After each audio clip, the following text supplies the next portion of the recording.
Lyon.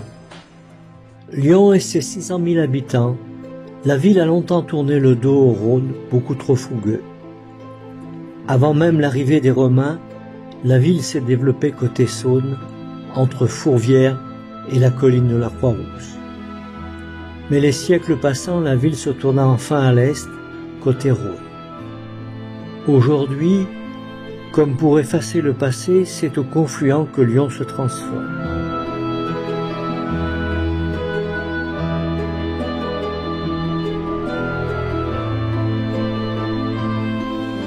Aujourd'hui, nous découvrirons Lyon au fil de l'eau et pourrons admirer les monuments emblématiques qui bordent les fleuves. Un itinéraire vraiment fascinant.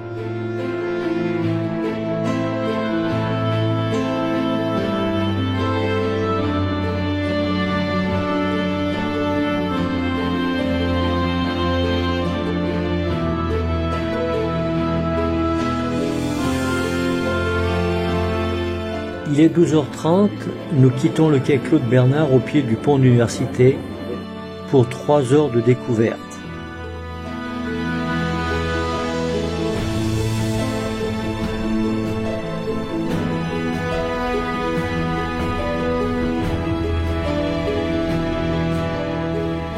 C'est l'ingénieur lyonnais Antoine-Michel Perrache qui, en 1772, lance le vaste projet pour canaliser le Rhône et resituer le confluent plus au sud. Par l'assèchement des Laudes, il gagna ainsi près de 2 km au sud des remparts des Nez. Nous passons sous le nouveau pont Raymond Barre. Il a été inauguré en septembre 2013. Il est uniquement dédié au mode de transport doux avec le tramway, ligne T1, vélo et piétons.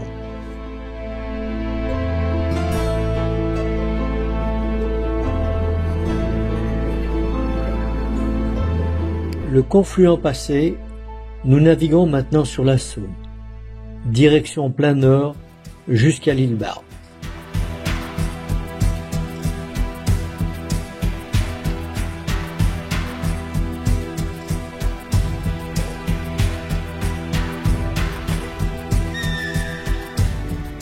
Après le pont Kirchner, nous nous rapprochons du Vieux-Lyon, quartier médiéval et Renaissance, au pied de la colline de Fourvière.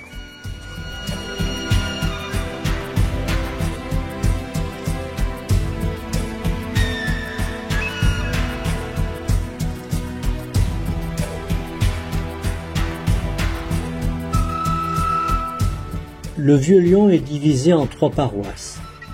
Saint-Georges au sud, qui était le quartier des potiers et des tisseurs. Saint-Jean au centre était le quartier religieux avec sa cathédrale, et au nord, Saint-Paul, quartier des financiers et des douanes.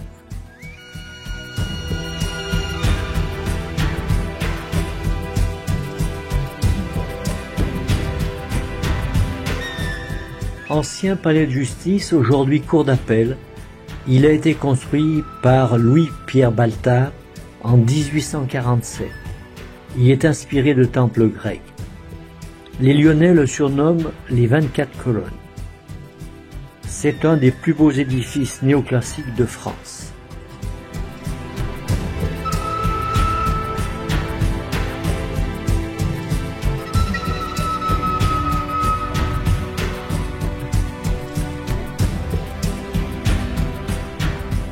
En face de nous, la colline de la Croix-Rousse, où on aperçoit le dôme de l'église Saint-Bruno.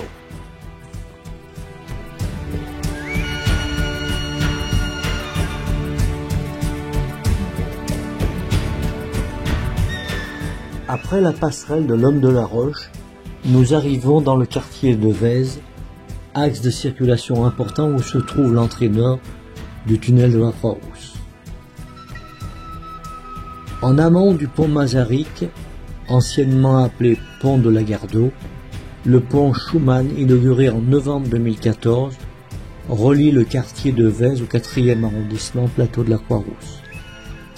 C'est le dernier d'une série de 3 ponts inaugurés à Lyon en 2014.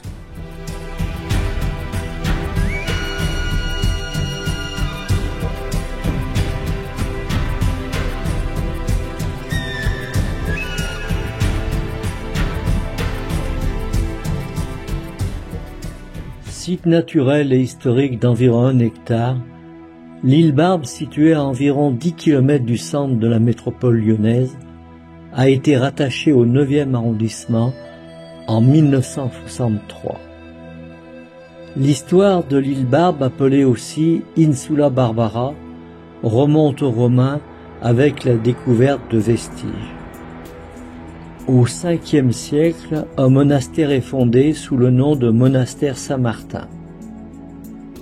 À partir du 9e siècle, le monastère devient abbaye bénédictine avec plus de 90 religieux. Mais en 1562, les protestants dévastent complètement l'île. Aujourd'hui, il ne reste plus que l'église romane Notre-Dame avec son superbe clocher.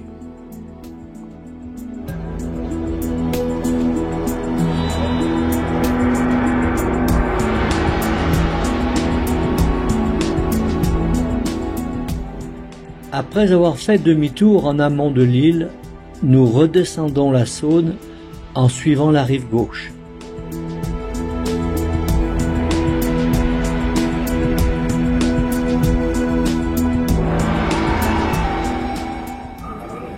En face de nous, la colline de Fourvière, où en 43 avant Jésus-Christ, Lucius Manucius Plancus créa une colonie de droit romain appelée Lugdunum.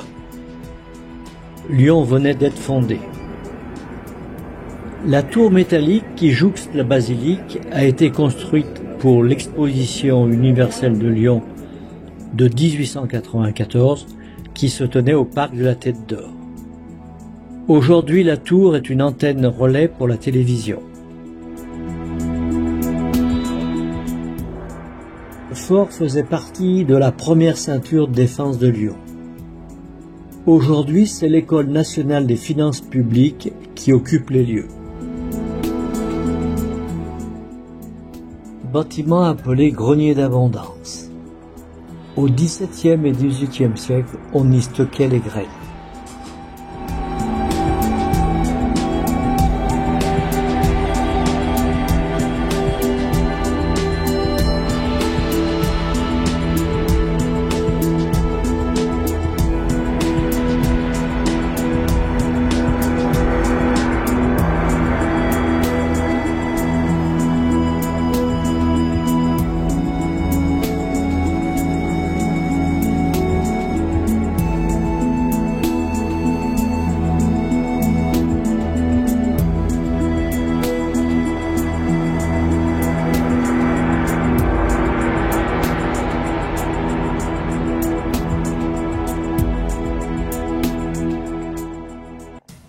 Bien coincé entre deux immeubles, l'église Notre-Dame-Saint-Vincent, ancienne église des Grands Augustins, implantée dans le quartier depuis 1319.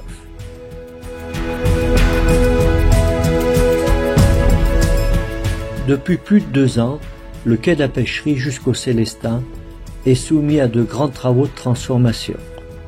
Aménagement de parking souterrain, aménagement du quai et des bas-ports. Ceci concerne 5 hectares. Création d'un parcours le long de la Saône, vaste espace en terrasse, très végétalisé.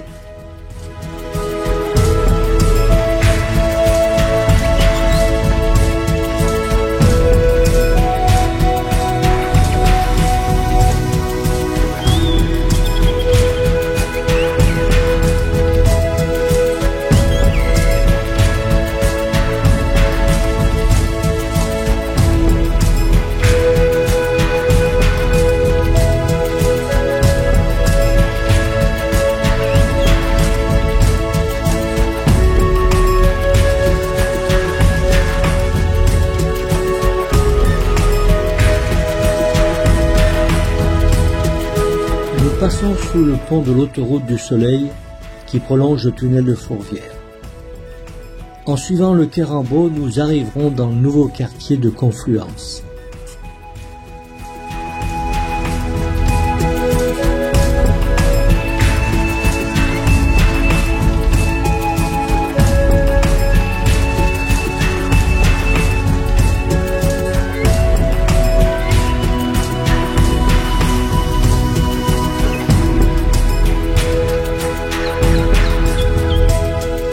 Le quartier Confluence est un réaménagement d'envergure du sud de la presqu'île de Lyon, sur environ 150 hectares. Les anciennes friches du port Rambaud vont donner naissance à un nouveau quartier, un nouveau lieu de vie. À terme, ce quartier aura près de 16 000 habitants.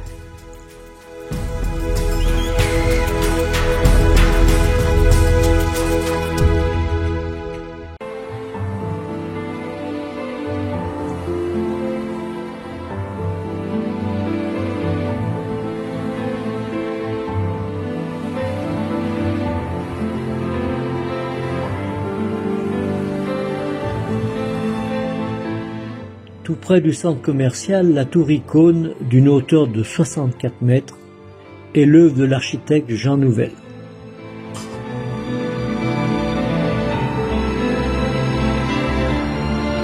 Le cube orange, projet au cœur d'une nouvelle urbanisation, cube orthogonal dans lequel on a creusé un trou géant. C'est aujourd'hui le siège social du promoteur Cardinal.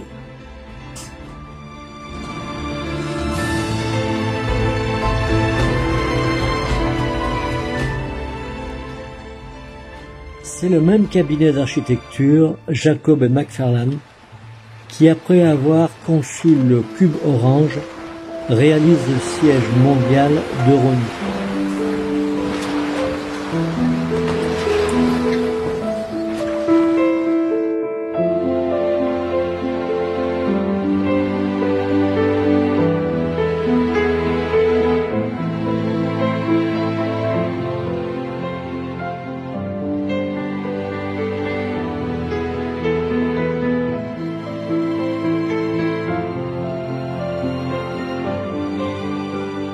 Nous nous retrouvons au point de rencontre entre la Saône et le Rhône.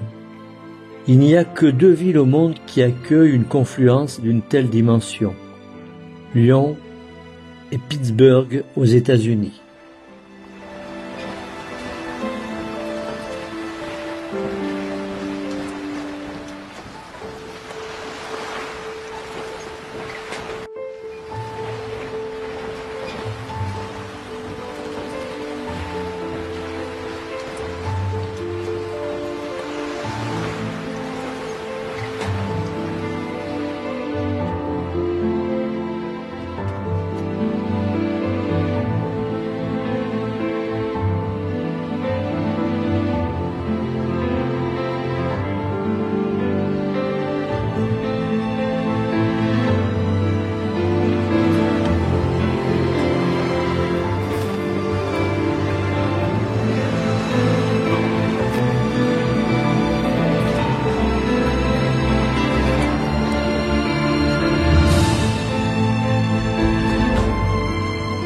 Nous avons vu l'évolution de Confluence côté Saône.